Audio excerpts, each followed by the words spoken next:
Another big weekend, and we're back in the saddle. Feels back good. In the saddle. It's April 19th, the year 2021. Welcome aboard. This is the Crushing Iron Podcast, and we are most certainly episode 470. 470 is a Nice, absolutely simple, smooth number. Yeah, super and smooth, kind of like this morning. Brisk, beautiful. It is an absolutely gorgeous day here in Chattanooga, Tennessee. We're coming to you recording live, but we'll post this in a little bit, as we always have Mondays and Thursdays. But it is an awesome day here. We're laying down some fake grass for us. We got some turf going in out back, and I know that, speaking of Chattanooga, they emailed out the new swim start location for Chattanooga 70.3, which is here in about 5 or 6 weeks. We'll be having a lot to do here in and around the hub. So if you're in town, look for some info on that. But it's happening at the Row House, I believe is where they're taking off from. It's a little bit longer than a 1.2, but they're making it totally downstream. It's gonna be a cinch. And if the weather continues on it, I think we're gonna see some 30s here later this week. So in the lows.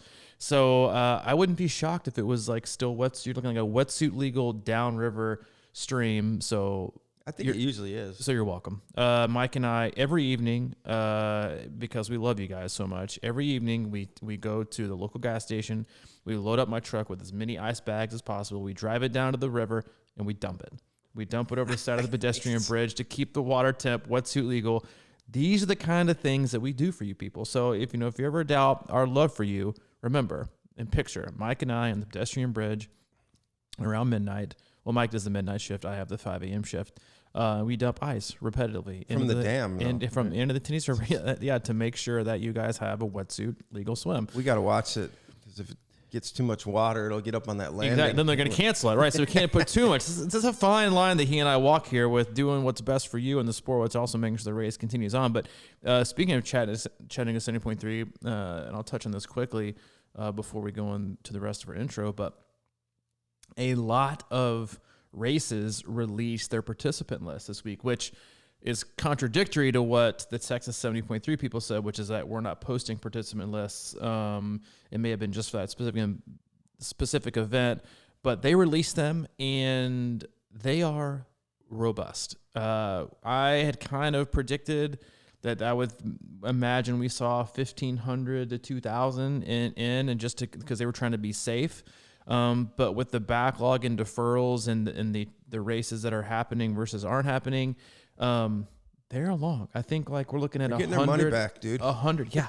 They're getting 100 plus, 100 plus pages, and I think that's something that we need to be aware of again as we get back to racing. That you're probably going to see a lot of these events. Now, Chattanooga is no stranger to the 3,000 plus. Right. They do this on the regular. This is not something they've been. That'll be new for them. I think it's the city that's had the largest 70.3 outside maybe one international race. So they know how to do it big here, but a lot of races you're going to see probably, I don't want to say overcrowded, but probably oversaturated fields, or probably a little too many people on course. And the reason for that is, while it might not be fun and exciting, and it might put a damper in your day to an extent, the Ironman wants to funnel as many people as possible into these races so that you can no longer defer. So now you can get back to buying things, to buying registrations for next year, so they can open up events and have some more hoopla going and get ready and get rolling. So they want you to move through this possible. They will fit 3,000, 3,500, however they want to, into these races, as long as they get the okay from permit wise, if that's even in the way, and handle it. And they will make this happen because they want you to start, because a lot of people haven't bought or spent money on races since 2019. So this is something that they need. But we also need, before I get too ripping and rolling, is to do intro. Welcome. If it's your first time tuning in, we do talk about triathlon. We also talk about a whole lot of life, everything in between. We'll sometimes go into specifics on swim, bike, and run training. We'll do race recaps. We've already done a few race recaps already this year, race previews. We had Florida 70.3 went on this last weekend, among a couple other races. So we talk about it all. Mike and I are not professionals. We are most certainly not experts. We are, however, sage, old, wise men that have been in this sport for a very, very long time. Speak for yourself, bro. That's right. I don't feel that old, at least not today. I feel old. I don't know about sage. Yeah, but we've been doing this for a long time. So our main goal here is for both of us as coaches, best friend, and still athletes, still trying to figure things out. we've been participating in sport, Mike for eight years, me for 15, coaching for just as long. We're still trying to figure things out. So we'll share our experiences. Oftentimes we'll use our athletes as, examples and kind of read through their training peaks and read through what they're going through personally and their races. And we'll kind of take that vibe and make that into the podcast, or sometimes we'll even hop into our Facebook group, which is called Crushing Iron Group. Answer one simple question. We will let you in. A lot of awesome people in there. Conversations starting to pick up because races are picking up. People are going to have more questions about anything and everything. So please feel free to be in there. A lot of awesome people in there, from Ironman champions all the way down to people who are just kind of lurking in the sport, haven't done a race but are interested. It's a safe place. Ask questions. A lot of experienced people in there. You get a lot of great responses. That's it. We just kind of sit back, relax, have an open, honest discussion about that. We have no sponsors. We have no ads. We have one agenda, and that's to keep you happy and healthy in your endurance sports journey. I'm glad Chattanooga is loading up. I like that. I mean, we got to go, man. I get it, but I also think like 2 years ago, there was too many. Like, I'm just be honest, there was too many people there because the way the run course is laid out, like it's got plenty of room here and there, but when you hop on the river walk, it is tight. Like, it is a very, very, very, very tight. We'll see about that next time you're going to, because I can see you, because you get grumpy about too many people sometimes. You love people, but then there's too many. You're like, they're getting in my way. I had to pass people. You know how many on your lefts you're going to hear? A lot. Like, you're going to hear a lot, which is your biggest pet peeve in life, which is people yelling on your left. Well, I mean, yeah. Safety first, but yeah, you don't like it. I didn't hear a lot of them because when they shortened the swim last time, I went right to the front again, and I just got in and got out. And so I was out there. I think that's a big part of why it didn't bother me, because I was out on the bike first pretty fast. Within 15 minutes. I might have been first out of the water. I'm not sure what kind of memory you have, but that was definitely not the case. Yeah, I'm all for it. Like, get people moving through. I'm glad I see a lot of people are doing these, events, and I think it's just gonna, the more people they can participate in the sport, but we the better. had patience for a year and a half. You can have a little patience on the. No, I'm all for it. I think it might help your race. I think it's good. A lot of people, hey, if you start in the back and you're a good biker, you can work your way up the field. Bunny hopping and working in and out. But I think you and I were talking a little bit before we went live, and about our topics for today, and we sat down in our boardroom and went through all the things we want to discuss. And great PowerPoint this morning. Great, thank you. Went through all the things that we need to discuss today, and no, we just kind of looked at each other and said, hey, what do you want to talk about today? You mentioned resiliency, which I think is always a good topic. And I think what a lot of people are going to see and maybe struggle with this year, especially early on, is and I think Florida 70.3 is an outstanding example. It was hot. It was very, very hot. Even for one of the athletes that I had doing it lives in Orlando, Tampa, and he was like, this was way too hot for my liking. Like, it was absurdly hot for most people. The humidity was high. And it's actually, in my opinion, like a kind of a sneaky tough course because it's such early season. No one has a chance, right?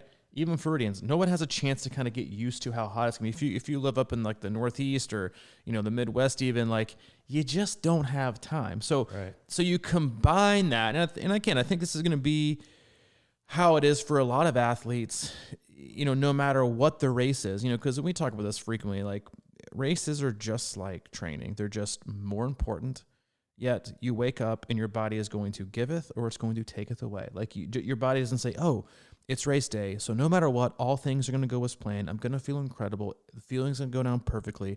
I'm going to be my best self today. No, your body doesn't care that you have a race today. Your body just does the best that it can.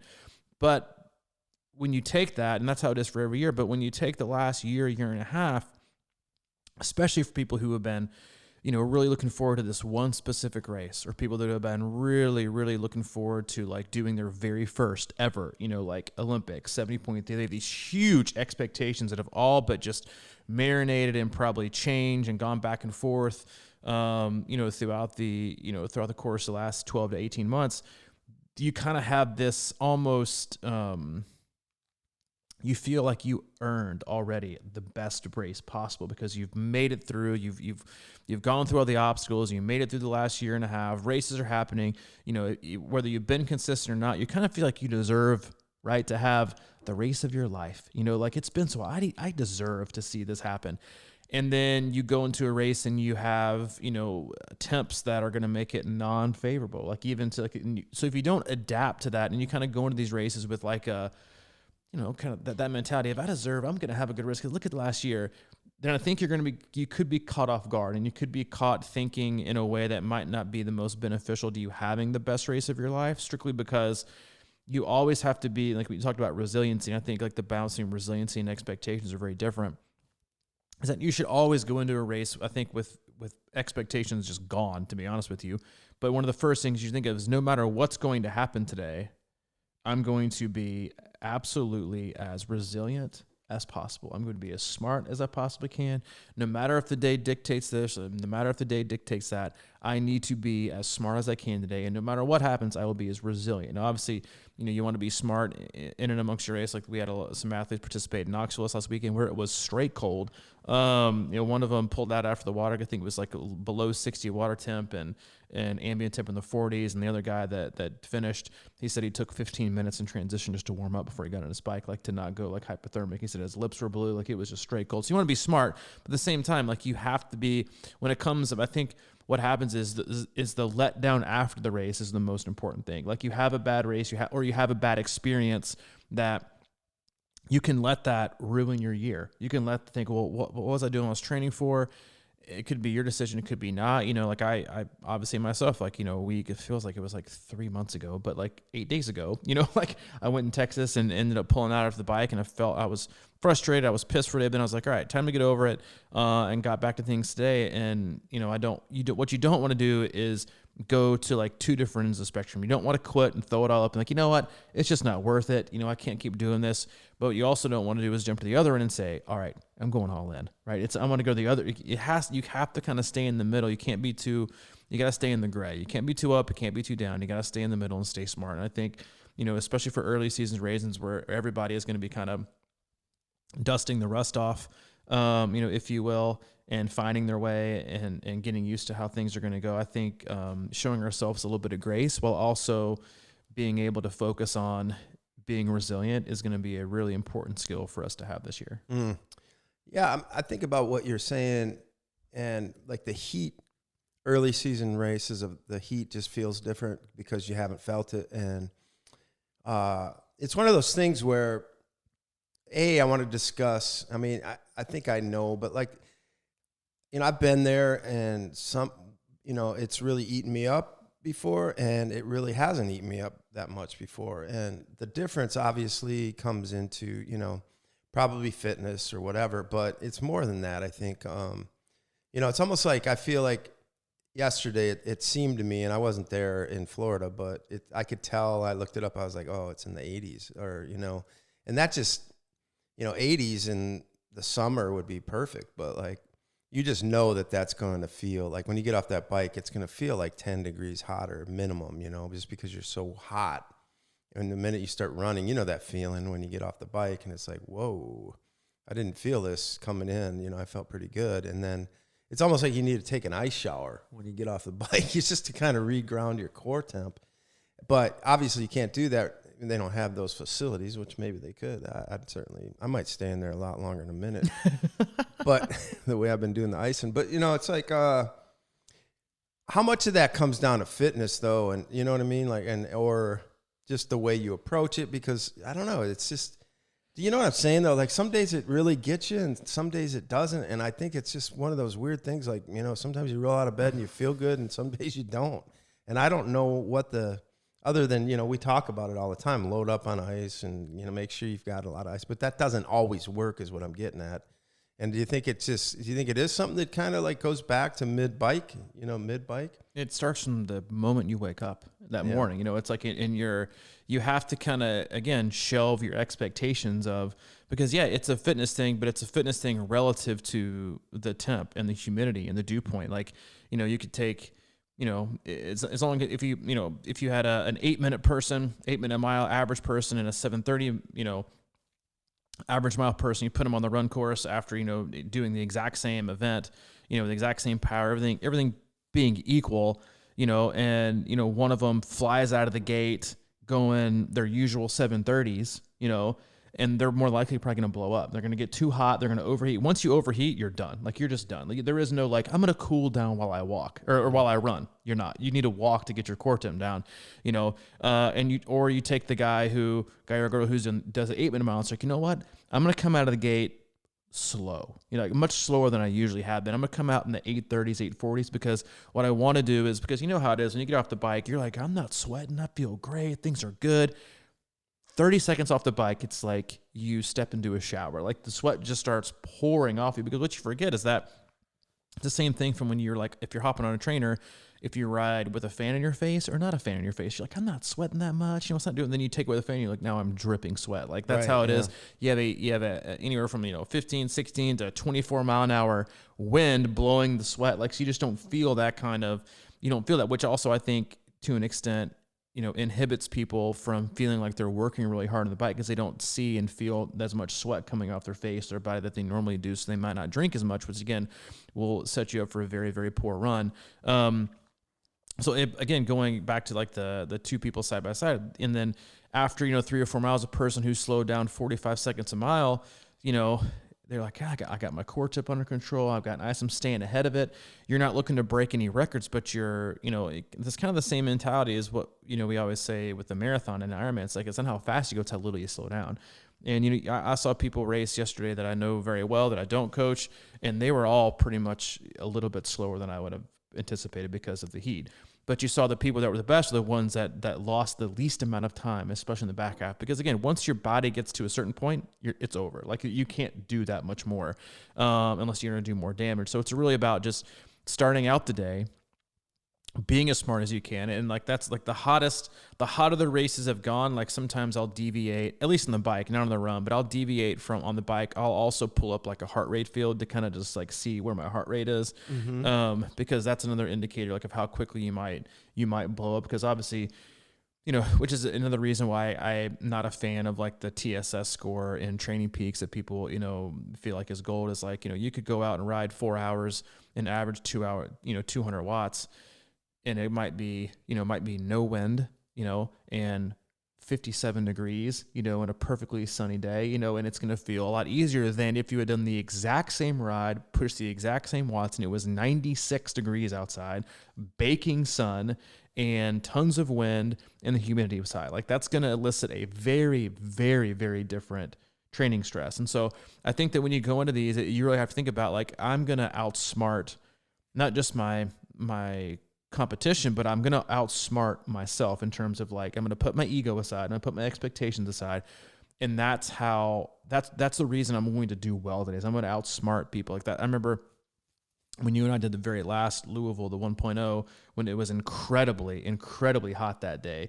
I think that was one of my better overall placings. And it wasn't because I had like some insane fitness. It was just because from like the moment I started the swim, I scaled things back. Like, I scaled back my swim effort. The first, 10 miles on the bike, I was like, it's just about staying cool. Like, it's about delaying your, on the marathon, we always say like, if you can, in my opinion, like if you can wait to mile 20, right, to get to a 10 out of 10 on an effort scale, you're probably destined for a great run, right? The same thing goes for increasing your core temp and your RPE up to a certain point on a race day where it's going to be hot, because once it gets there, continuous movement, obviously you can coast and pedal on the bike, but you still have to slow down. The only way to cool yourself now, yes, you can cool yourself with ice, but that's going to be more of I'm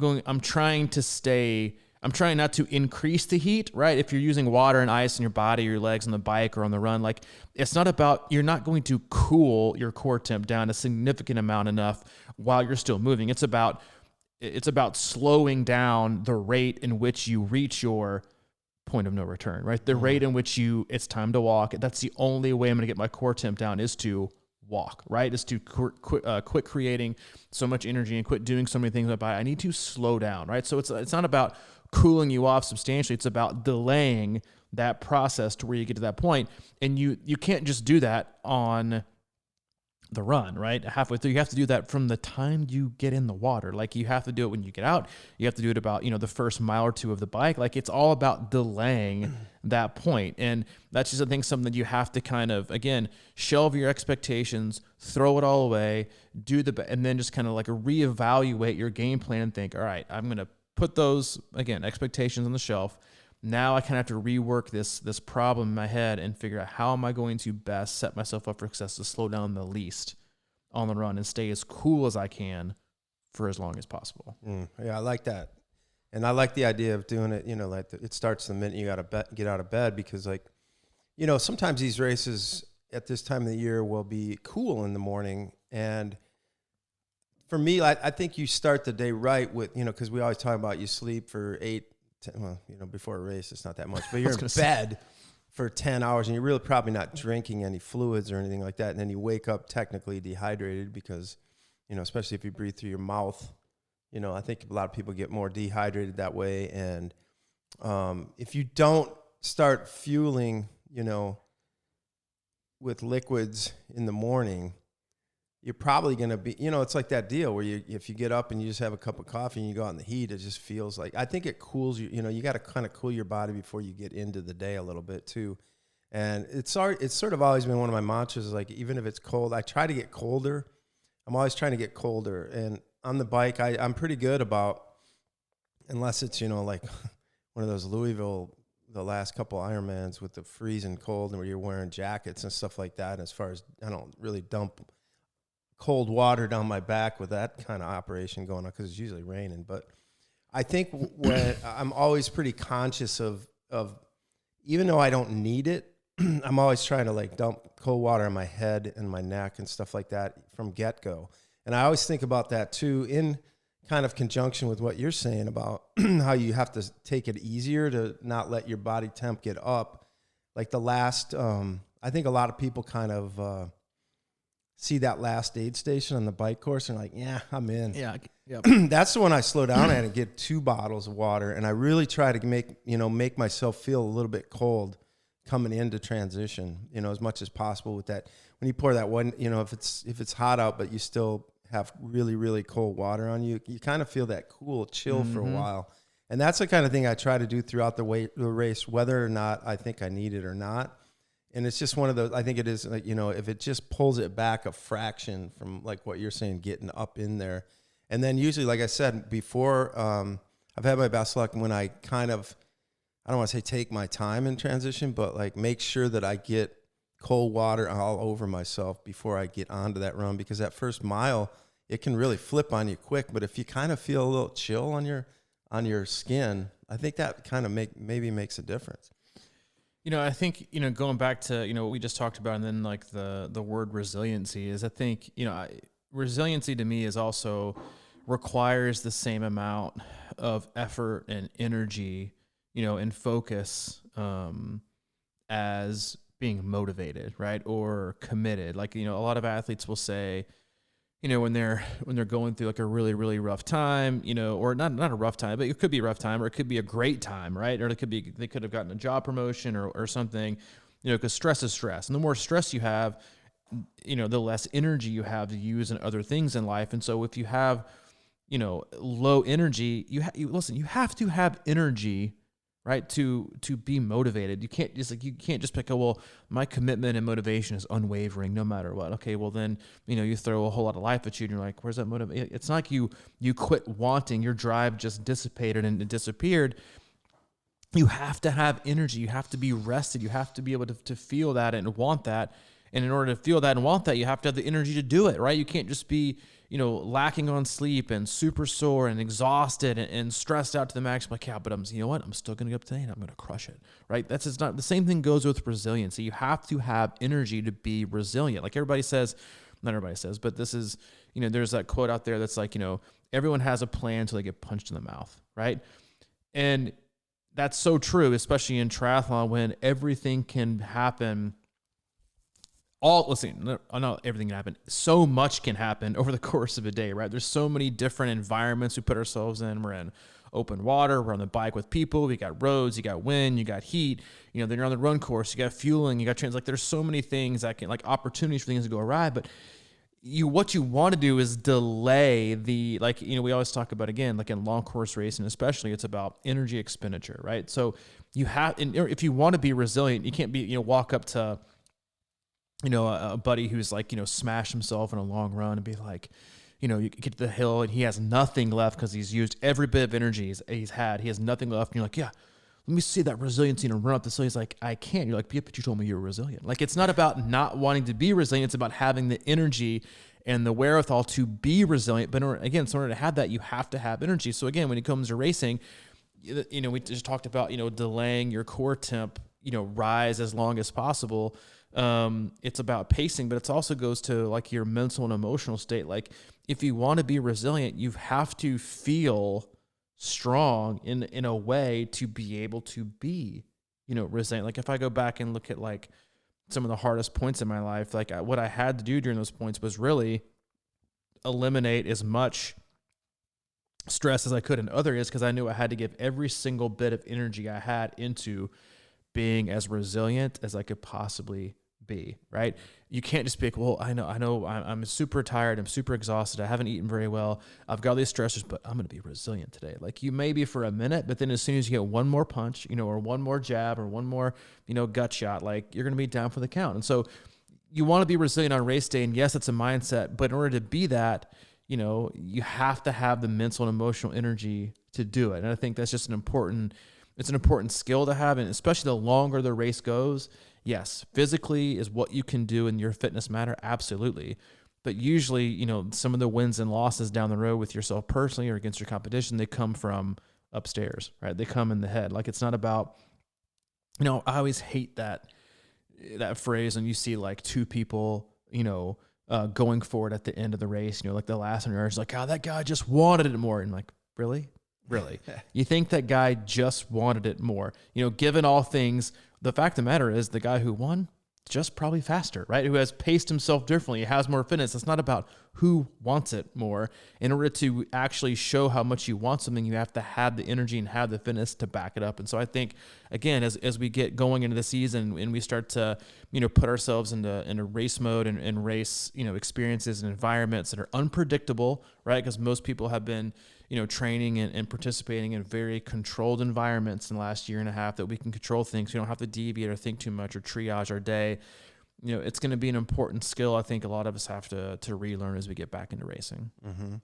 And I love that, because a lot of us are mentally tough, and right when you're talking about that, I went back to that Louisville 1.0, the heat race, and I remember how that unfolded. I felt good off the bike because I was delusional. I probably wasn't doing the things I needed to prepare for that. It's sort of like, if you need to take your vitamins, but a lot of nights you don't feel like taking them or whatever, and then it's just like it catches up with you. Or do you take vitamins? I do. You seem like a Centrum Silver guy.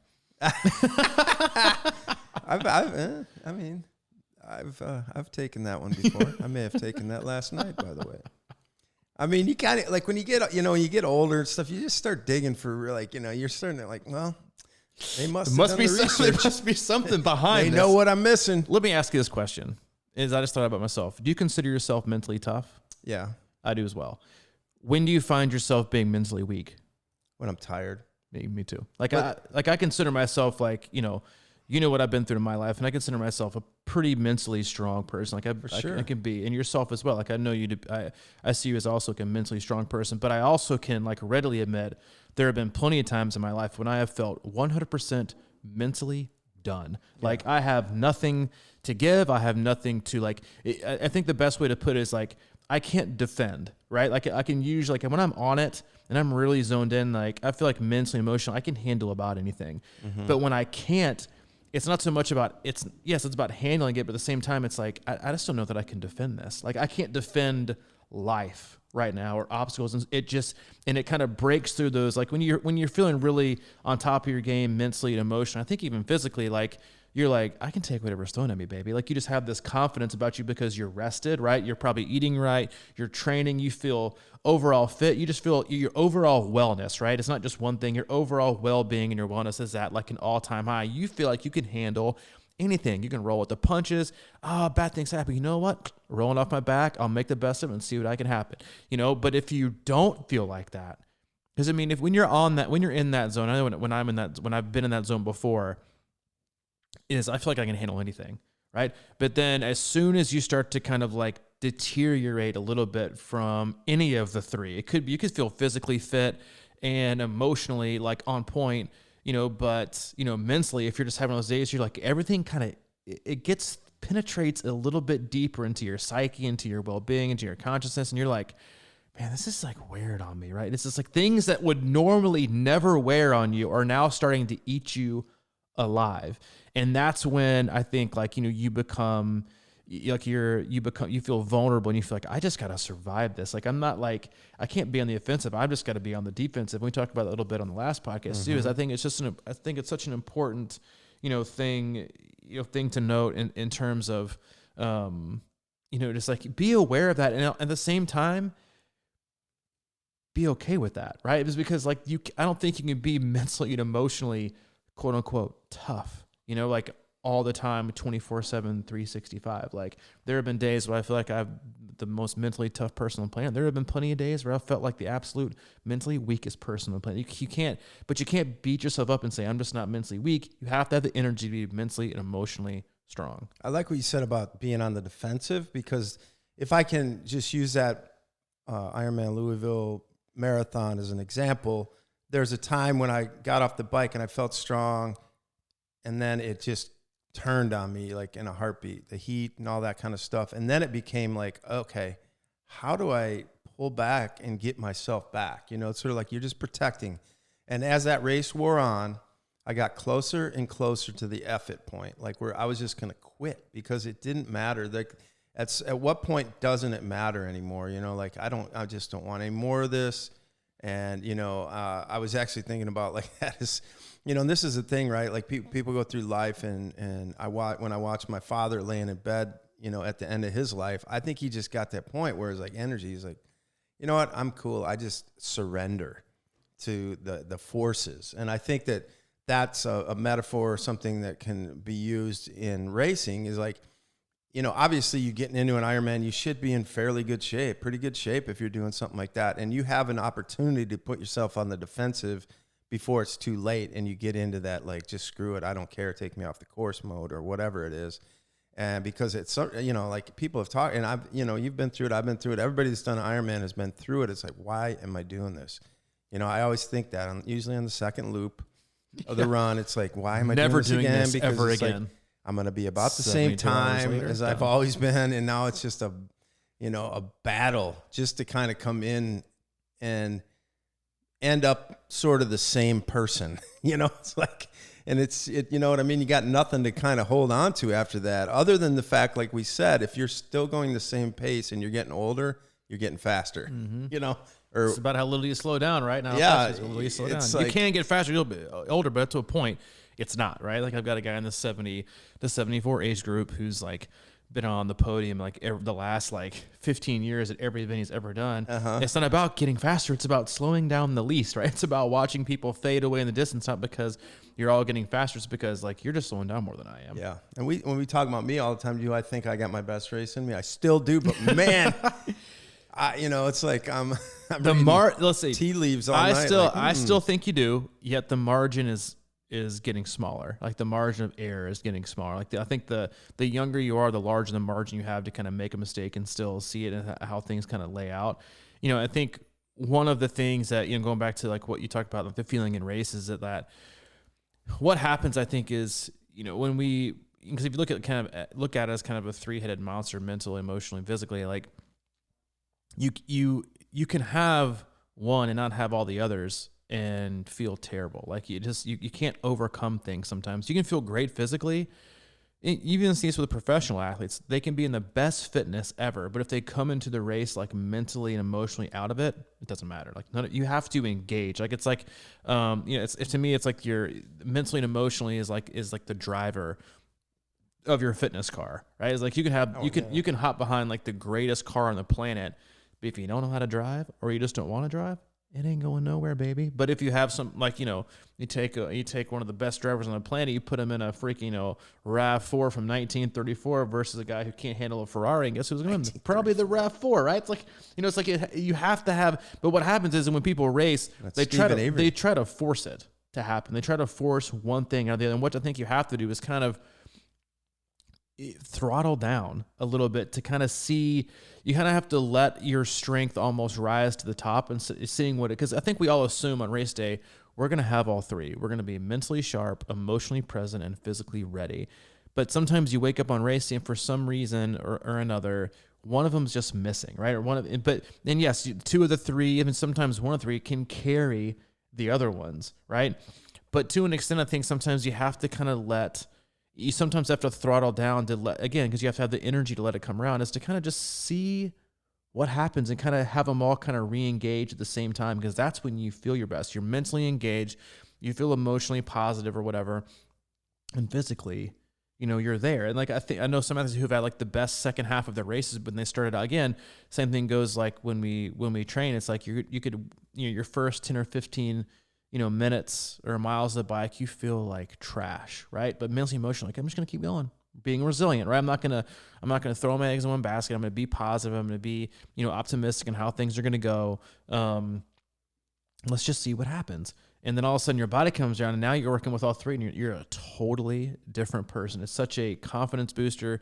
And it starts to positively affect, all three. Like they're not all three separate. I think they all kind of, bleed into each other like the colors of a rainbow. It's like, they're not just like separate, energy battery level graphs that you see like, mental here, emotional here. I think they all kind of share the same, system. It's just that one you might, but again, at the same time, like since they share a system, one of them can totally bring down everything, right? Like if you're just mentally and, emotionally toast and you've given everything after the day, physically, you're just gonna be like, I just don't have it today. It's not because you physically don't have it, it's because the other two have totally drained the third. So it's just it's a balance. And I think it just takes an overall awareness to know, like, what are my strengths? What are my weaknesses? What am I really good at? What am I not good at? And if I'm not good at something, how do I work on that in training to kind of be, again, maybe mentally tough isn't the best word to use, but maybe it's about just setting myself up to have the best shot to be my,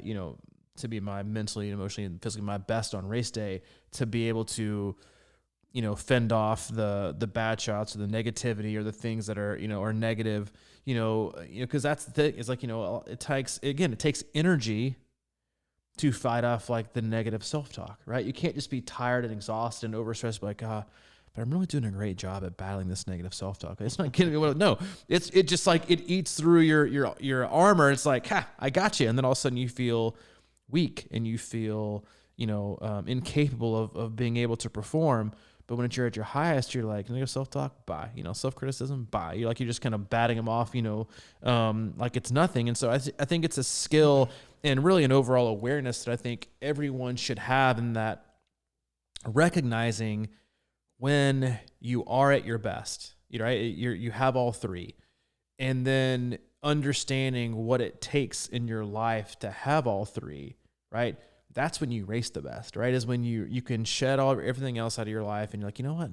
Now I'm ready. Like now I feel better.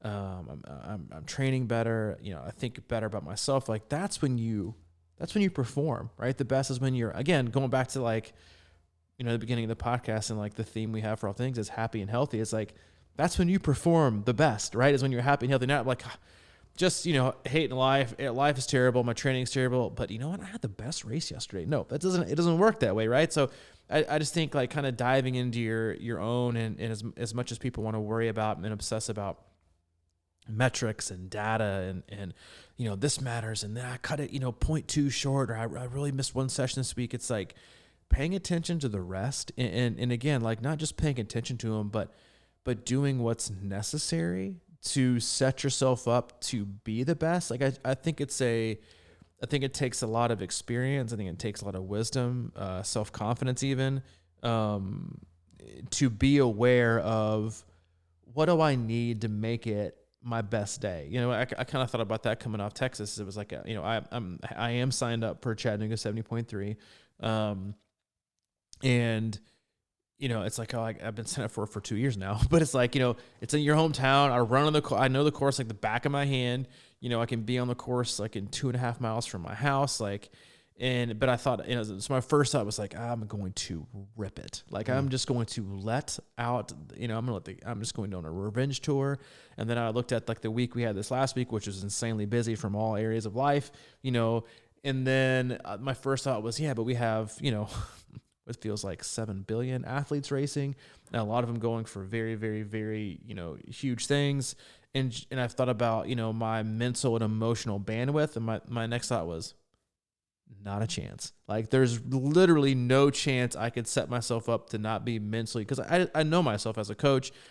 I can't, people might call it boundaries, but I call it caring. Like, I couldn't, like, I couldn't separate myself.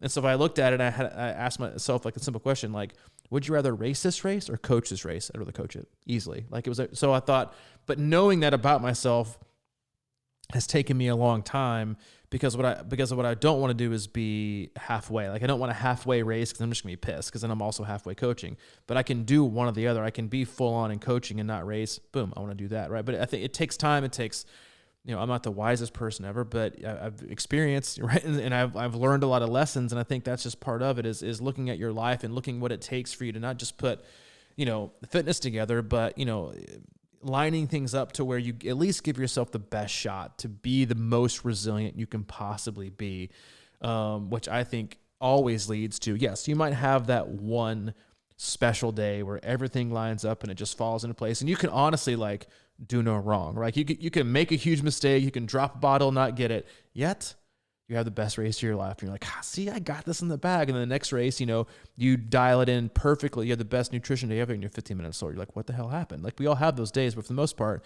you got to be willing and you got to be ready. Mm-hmm. Yeah. For me, as I get older, it's sort of like I have to shift the target a little bit. And I do think that's what our podcast is about in a lot of ways, is that it's easy for people, because I think the lure of looking at, racing in any kind of Ironman event or any kind of triathlon, that the lure is kind of that podium just sitting out there. And we all tend to fall in that. Sure, we'd all love to be on the podium. And like you said, it doesn't, like, if you feel like crap getting there and then you wake up the next day and you're like, my life is great or sucks right now, but I got that race yesterday, so it must be great. It's like you have to kind of, juggle that around a little bit and figure out what you really want to do. And I was thinking back to another race that we did together, 2016 Wisconsin, and that was probably my most enjoyable Ironman, like on the course and even post-race and what have you. But because I remember getting through that first loop of that race, and I was like, all right, so I had a goal, like I always have a goal of getting on the podium, or at least I did back then. And I'm like, there's no way I'm going to do that right now. I could, because I knew I had to be around 11 hours or something like that. And even with my best second loop, I might have crunched that down to 11:30. I think I finished 11:43 or something like that. But I knew coming in that second loop, I was like, the effort and energy and pain it's going to take me to get this thing to 11:30, I don't even know if I have it, A. And B, I remember that going on the defensive thing you were talking about. I was like, all right, just pull back, and if you got it, it'll happen. But don't try to go get it, because I just didn't, that 10 minutes or whatever on that second loop just wasn't worth my like health and well-being. You know what I mean? It's such a weird thing, like it is. And I had though, like early on in my racing career, like it was like, balls to the walls, just like the best you can ever do. And like, don't care about, but man, I've gotten to a point where that's just not worth it anymore. Now, we all know people that have just sort of wound up on the podium by accident. And I think it's because they kind of just let their body do what it does. And if it happens, it happens. But like, how many people, like most people are trying to go for it and their race blows up or something happens and they don't get it. And then it's just a terrible race or whatever. But I love seeing those kind of people that backdoor their way into the podium. It's sort of like they came out of nowhere and it just happened. Or like that girl that won the Boston or whatever. Like, yeah, but I also think that was resiliency, right? It was like she knew what she had to do. Everybody else had trained in like fair weather, perfect conditions. It was like took like the crappiest most horrendous conditions, be like, yeah, gotcha, bye, like, see you later. Right, And that's why Des right. won. Like, I think it also comes down to like, what are you searching for, right? Like when you race and what you're trying to accomplish, because if you finish a race and like you said, podiums are great, but I also think they're really overrated to an extent, because it's all about who shows up, right? And it's like, yes, they're great, and yes, I think they do represent like a certain level of performance, and they something that's fun and obviously great to achieve. But I think I shared the story before, is like my podium in like 2018, like Chattanooga, was my least favorite race of the year. Like it was like I was disappointed about how I mentally and emotionally handled that race. Like I thought like you talked about backdooring your way into it. That's how I felt. I felt like I didn't deserve to be on the podium that day, because mentally and emotionally, I didn't check out, but I didn't have it, right? I didn't feel like I really had it that day.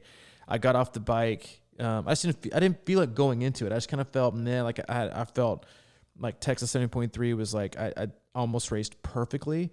And then the lead up was great. And then going to this one, it was kind of like, yeah. And I got like, I was happy that I was on it, but I didn't feel fulfilled, right? Because I felt like I don't say not deserved it, but what I really wanted was to have my best race possible, right? Which is when you put all three of those together. And I got close again when I raced Ohio. It didn't all come together, but I swam really well. I felt like I biked really well too. But then for some reason, coming off the bike, I just didn't feel awesome. Like I wasn't checked out. I stopped in the first porta-john to pee, which is something that I would never do. But I think that was representative of like, I just needed a moment. Like for some reason, I just wasn't dialed in. And then it took me the first whole loop. I was kind of going through the motions. Physically, I felt really, really, really good. But just mentally, emotionally, I was just kind of going through the motion. I didn't have that next gear, which to your point was like, it's just all pain. Like you have like, open the door, welcome the pain, come on in, have a seat. We're going to be here for a while. That's a mental and emotional thing. That's not a physical thing. You have to make that conscious decision. And the whole first loop, what I spent most of the time doing was talking myself out of opening that door and letting the pain in. I was like, just don't open it. Just don't open it. Just don't open it. But for some reason, something happened. I think honestly it was because we had quite a few people racing that day.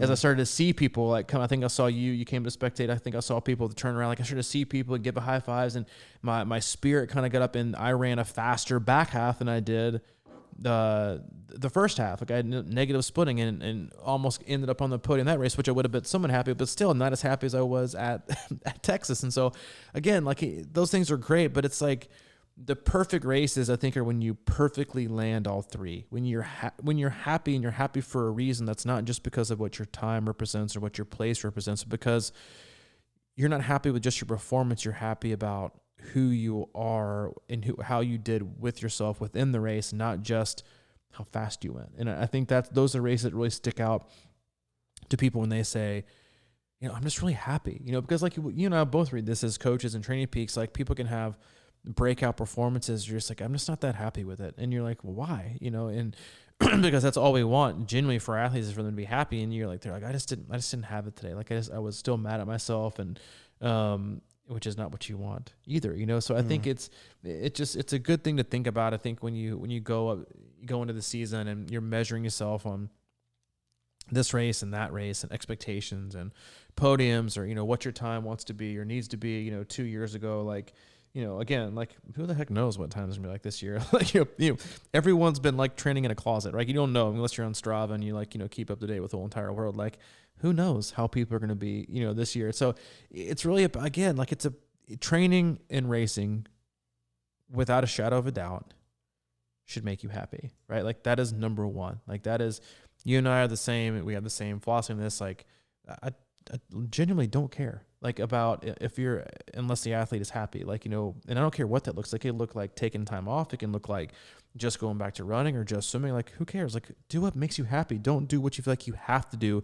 And if training is causing you stress, and if training is causing you to be unhappy and feel unfulfilled or not be your best self, then take a freaking step back and do something fun. Like that is, you should feel encouraged and empowered to do that. Like, yes, you do triathlon, but you are not just a triathlete, right? Like you are, you are Mike Tirali, you're Robbie Briss. Like there are things that are different that matter to you. Like I know Trevor Lawrence got a lot of crap thrown at him this last weekend for making that comment. And, it was supposed to be the overall pick in the NFL draft, which I think anybody would argue with that. And he was like, I'm happy with myself even if I'm not great at football, right? And be like, oh, well, cool. How dare him say, and like people are questioning his level of commitment. I'm like, go bite the wall. Like that's showing an insanely amount of self-awareness for what is a relatively young kid to be like, football doesn't define me, right? It's not going to, because you see this, especially with professional athletes, like they bust or they do, like they end up on the streets, they end up,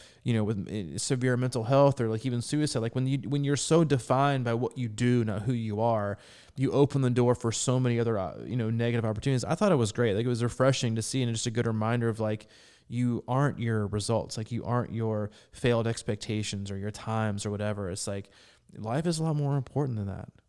Yeah.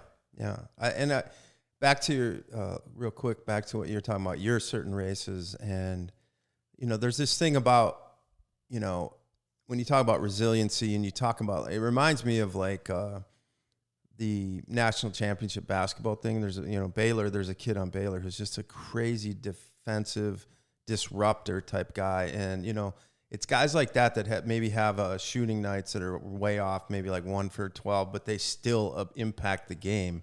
And it's because they're just doing the best with what they have. And it sounds like when you did that Chattanooga 70.3, that you really did that. You just said you didn't have it or whatever. So you dialed into the best of who you were at that moment and like owned that race on just a sort of a consistent, pushing forward kind of way, and you'll just take what comes. It's like just keep going. It's like keep walking through the fire, even though it doesn't feel that great. And because you never know, because I think a lot of times, what's affecting us in races is affecting a lot of other people too. And the difference becomes, do you throw in the towel or you just keep plugging, at your most capable way.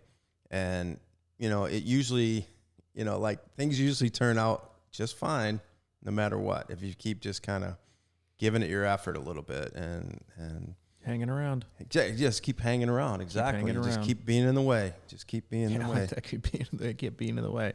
Kind of like we're in your way with this podcast and have been for very resilient. I hope you're having a great trainer ride right now. Yeah, seriously. We've been resilient in this podcast. 470 going on 5 years. We've had some awesome podcasts, like some really awesome ones. We've had equally as awful podcasts, I'm sure. Most of them, right baby in the middle. Like right how was today's podcast? Oh, for sure a 6, like 6 out of 10. 25 minutes zone 2 like runs. If I grade our podcast as like a 7 out of 10, then I feel like we blew it out of the water. Like I'm never giving it over a 7. 6.5 is where it usually is. But it's just one of those things. Like, yeah, keep hanging around. That's what we do. We keep hanging around. We hope you hung around for the duration of this podcast. We hope you rate it more than a 6.5 out of 10. If you want, go on iTunes, give us a review. We always like to hear from you. It helps expand our community. Obviously, we don't get a kickback from any sponsors or anything, but do that. Do us a favor and give us a review on iTunes. If you haven't, swing on by our website, c26triathlon.com. It's our one-stop shop for all things coaching, camps, and community. Had a lot of people take advantage of our ongoing club membership. We'll plan out the rest of your year now that races are having a little bit more confidence in happening. Coaching tab, scroll down 3, click on it, learn more about it there. We also have a lot of coaches besides Mike and I, Jessica Jacobs, Phil Jones, Nicole Winger to choose from. Same philosophy, different personalities, same result. So check those out. Questions, comments, anything else, reach out to Mike, crushingiron@gmail.com. If you have any questions for me, I am at c26coach@gmail.com. Yep. And speaking of club, we've had like 4 new people come in the last week and a half. So it's still out there, and I'm still working with everybody and races are popping. Putting in plans for your big A race or B race or whatever, kind of doing, all it takes, and taking on athletes too. And I'm really enjoying that. So, just email me, crushingiron@gmail.com. And, if you're thinking about coaching, we can talk about it. No big deal. No big deal. I mean, just say, deal. It's true. Thinking about it, I can help you. If you want to talk to somebody, it's definitely Mike. So I'll talk to you for like an hour and a half. Yeah. We'll just talk about it. Max. It's not for everybody, but, I'll tell you what's going on, and we can be buddies and work We can together. Yeah, we gotta, and you can make a visit to the hub. We got a great cornhole arena being built right now as we speak out in the back of the hub. Oh yeah, if you're doing putting down Chat about 1,000. 70.3, Yeah, we're gonna have an event here. We might have a cornhole tournament too. We already got 1,000 square feet of turf getting installed in the back, but we'll send some pics and yeah. if you're racing Chat, be kind of loosely putting us. Keep your pencil ear to us the in. ground. Pencil Your ear to to the the ground. ground. That's all we got. All right, man. Well, it's good to be back. Always a pleasure. See ya.